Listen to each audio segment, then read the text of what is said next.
This is reading part 4 of The Point by me, Gerard Brennan.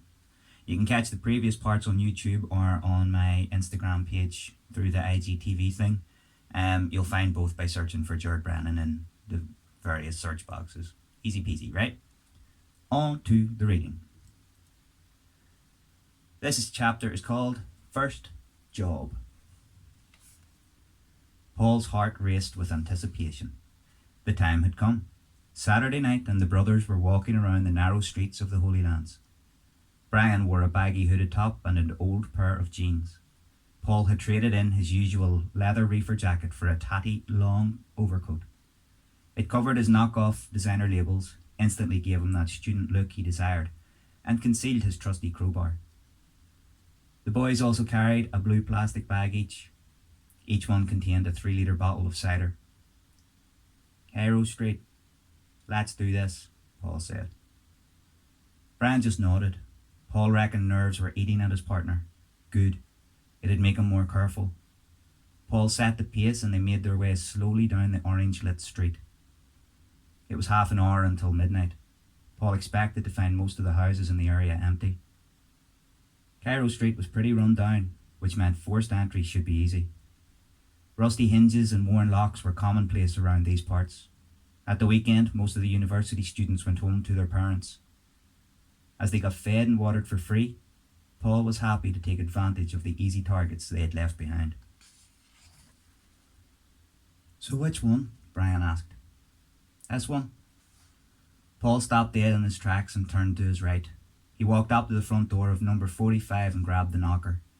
Then he pummeled the door as if it had spilled his pint. "What the fuck are you doing?" Brian's voice hissed low, but carried a panicked urgency that tickled Paul.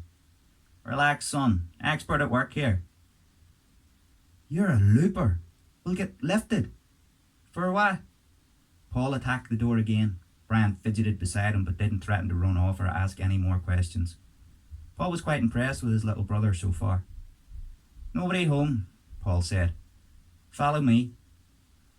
They sauntered to the bottom of the street and Brian followed Paul into the alleyway that ran along the back of the terrace block.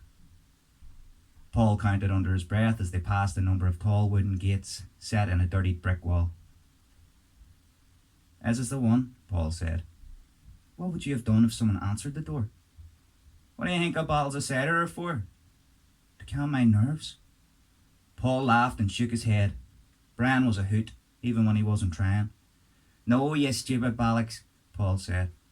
"If Jimmy's student had answered the door, I'd have asked him if the party had started. He'd tell me there was no party, and I'd realise I'm on the wrong street. Apologise and be on my way. The carryouts are props. It's a new thing I'm trying. Genius, right?" "Why didn't you explain that earlier?" "I thought it would be funnier this way." "Prick." "Brian." "What?" "It was funnier this way." Brian shook his head as Paul reached into a ragged slit in the lining of his long coat. He pulled out the black crowbar. Guessing where the deadbolt might be, he pushed the flat end into the gate's frame. Moonlight glinted off the broken shards of glass, cemented onto the top of the wall. Climbing was out of the question. A creak and a snap broke the relative city silence as the old weather-worn wood of the gate gave up and opened. He stepped into the backyard, and Paul wrinkled his nose in disgust. "Look at that pile of bin bags, Brian. These fucking students live like animals. No respect for property at all."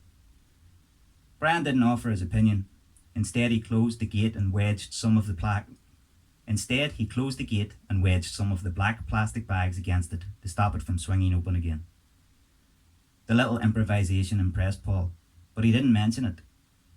He wanted to get moving on to the next stage. This part was always a lottery. If the occupants had left the key in the opposite side of the door, they'd made Paul's life a lot easier. If not, they were stuck.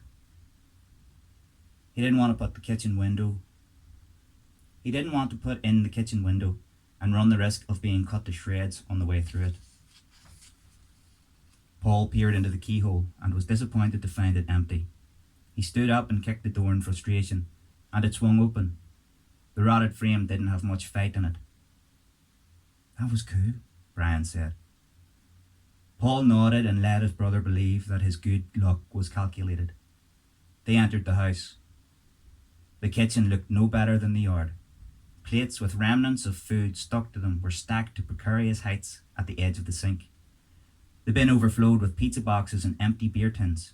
The stench of sour milk filled the air. Tell me this house was abandoned, Paul.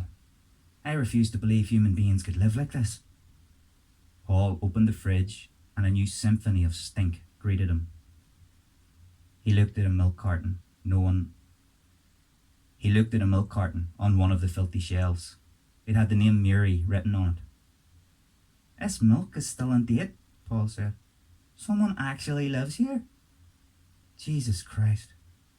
Let's get this over with.